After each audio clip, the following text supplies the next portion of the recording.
बारग' क्रिकेटार सौरभ गांगुलीआ गिख्रंथाव जाब्रबथायाव दुर्गापुर एक्सप्रेस वेआव गिख्रंथाव लामा जाब्रबथाय भारतनि बारग' क्रिकेटार सौरभ गांगुलीआ गिख्रंथाव लामा जाब्रबथायाव गोग्लैदों। नंगौ, भारतनि मुंदांखा बारग' क्रिकेटार सौरभ गांगुलीआ दुर्गापुर एक्सप्रेस वेआव गिख्रंथाव लामा जाब्रबथायाव गोग्लैदों।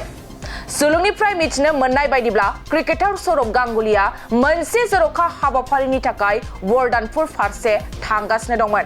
बे थांबाय थानाय समावनो सौरभ गांगुलीआ दानथानपुर ओनसोलाव गंसे गोख्रै खारनाय ट्राकजों सौग्रावो। नाथाय खाफाला मोजांदि बे गिख्रंथाव जाब्रबथाय जानायाव सौरभ गांगुलीनि जिउआ रैखा जायो आरो रावबो जोखोम जायासै। बारग' क्रिकेटार सौरभ गांगुलीआ गिख्रंथाव जाब्रबथायाव दुर्गापुर एक्सप्रेस वेआव गिख्रंथाव लामा जाब्रबथाय भारतनि बारग' क्रिकेटार सौरभ गांगुलीआ गिख्रंथाव लामा जाब्रबथायाव गोग्लैदों। नंगौ, भारतनि मुंदांखा बारग' क्रिकेटार सौरभ गांगुलीआ दुर्गापुर एक्सप्रेस वेआव गिख्रंथाव लामा जाब्रबथायाव गोग्लैदों। सुलुंनिफ्राय मिथिनो मोननाय बायदिब्ला क्रिकेटार सौरभ गांगुलीआ मोनसे जर'खा हाबाफारिनि थाखाय वर्धनपुर फारसे थांगासिनो दंमोन।